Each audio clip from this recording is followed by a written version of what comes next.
Hello there, this is Rom Wills coming back at you with yet another video.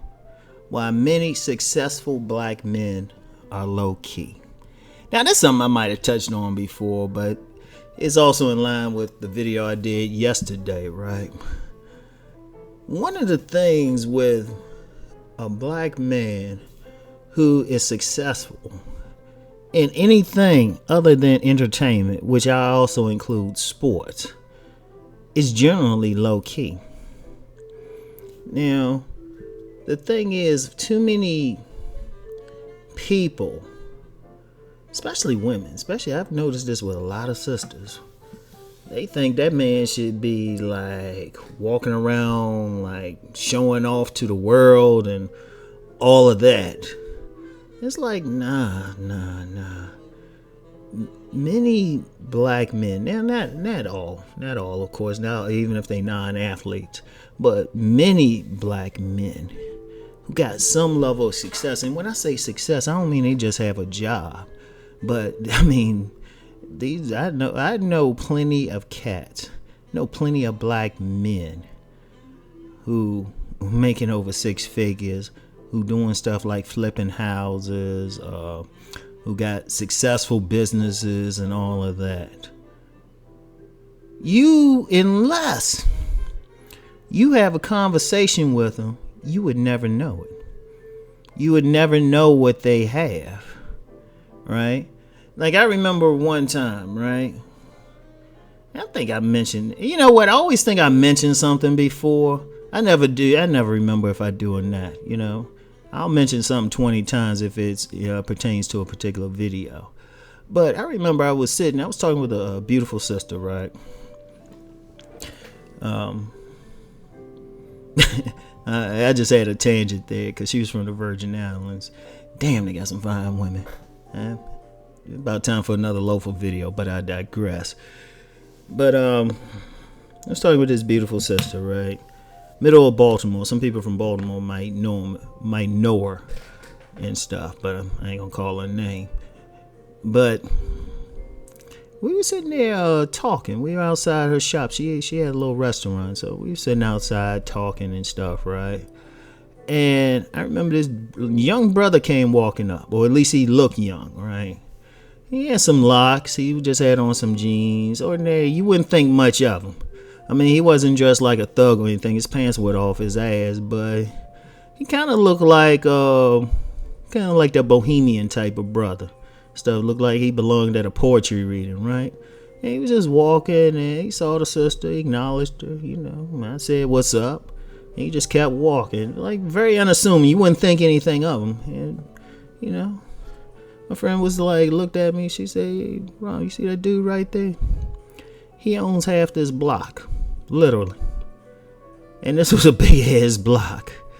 And she was like, that dude owned a lot of property. But you wouldn't know it the way first of all, he was walking. It's this image that too many people have of, like, especially in the black community, like if you get money, you want to just show it off or something. It's like, nah.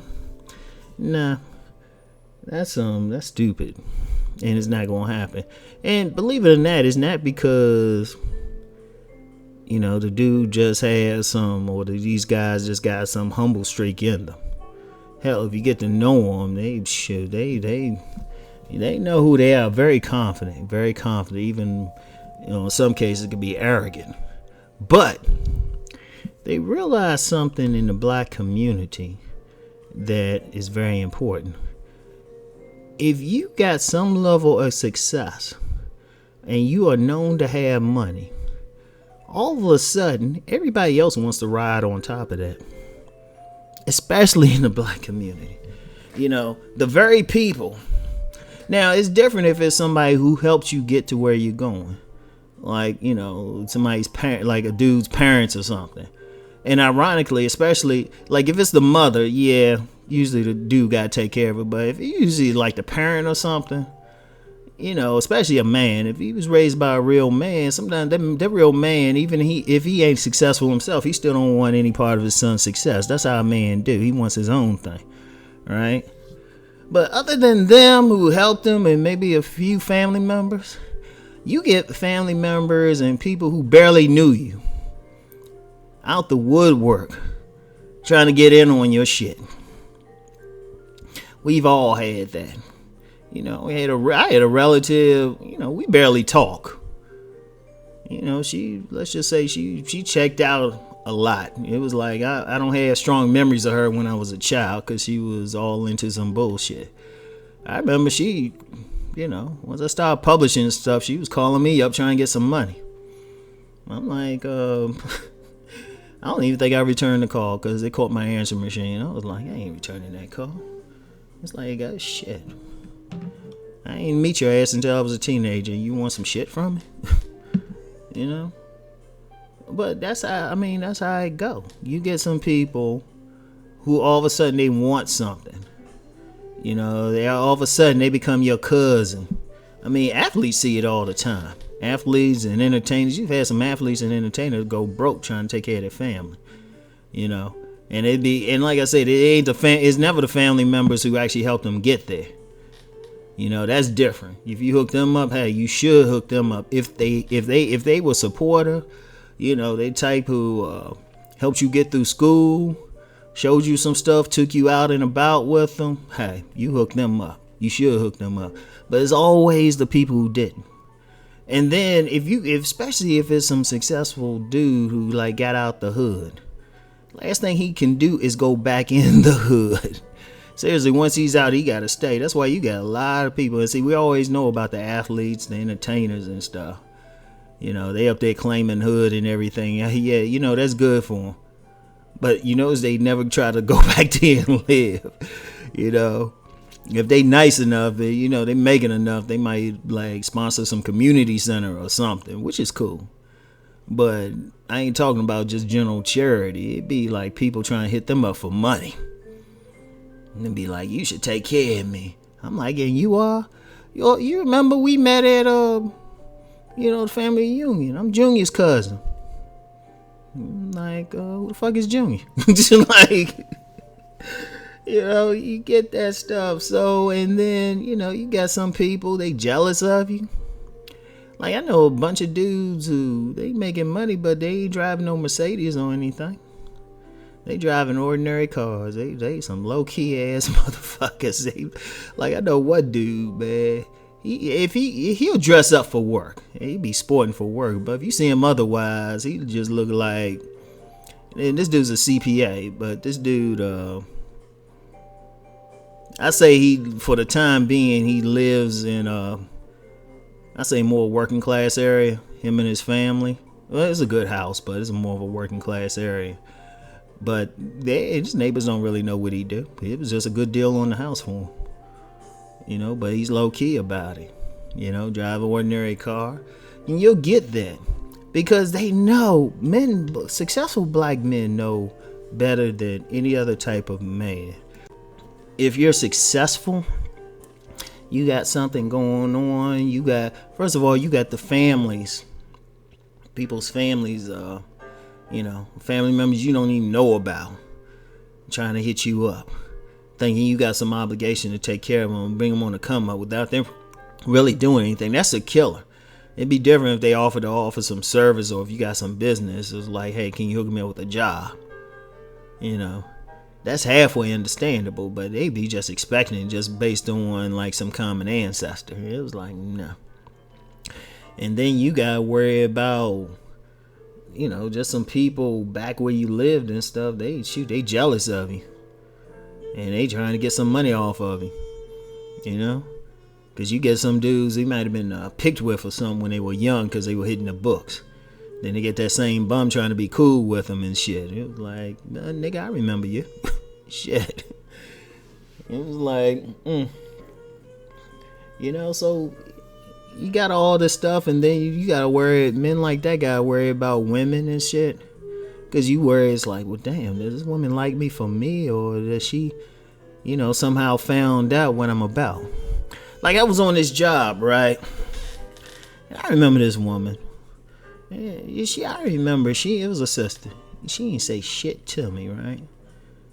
She didn't say shit. I mean, even on a job, you know, usually if you're on a job, You got some black folks, usually they at least acknowledge each other, especially if it's in a job as majority everybody else.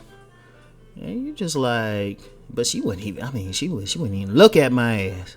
But we had a friend in common, right? There's one dude who would talk, you can talk to both of us, right? This dude knew what I was about. When she found out what I was about, all of a sudden she got ultra friendly.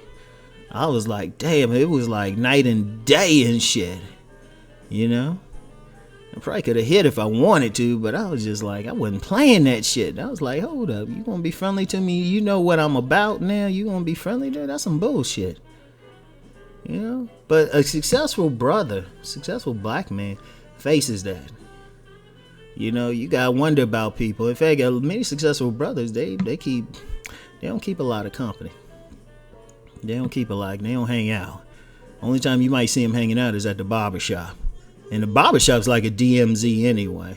You know, you'll get the 6-figure brother in there, then you get the brother who's just a step above being homeless.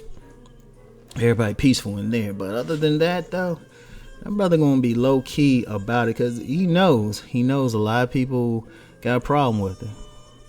And I'm gonna play the race card here, even some more. So even sometimes other men of other ethnicities and races don't want to deal with them. They looking at them like they want to compete. That's something I faced. You get some dudes. Anybody know me and meet me, I'm a cool dude towards everybody, but you always get that one person who want to compete with you. You know, always get that one person, right? I remember in college, right? We had this course. It was a politics course, right? And had this one white guy. He was real friendly, real cool and shit, right? And I remember he got like, it was some tests, right? Dude got like a 92, right? Got his score back, and he was like so proud and shit, right? And he's like, it was still an A, because the dude graded, you know, the teacher graded on a curve. It was still an A, right? But I got my score back. That shit was a 97, right?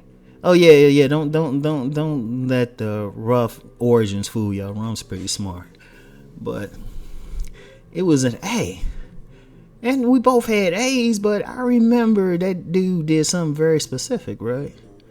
He actually got extra. He actually did something for extra credit to get his score higher. And I looked at him like, really, dude? But this was the type of dude be smiling in your face.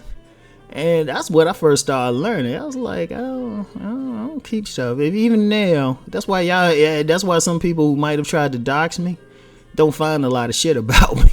Or find just some general shit. And even some of the stuff I tell y'all be amazed what I don't tell you. You know, because, you gotta let people know. Even now, there's nobody on this planet who could tell you how much money I'm making. Just doing whatever.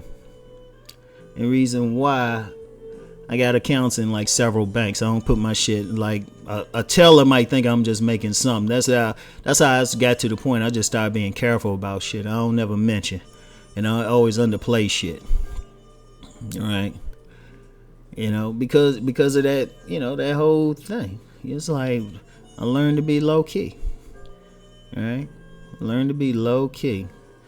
So anyway, there you have it. Just wanted to share that. Anyway, y'all, I'm gonna get back with y'all later. Peace.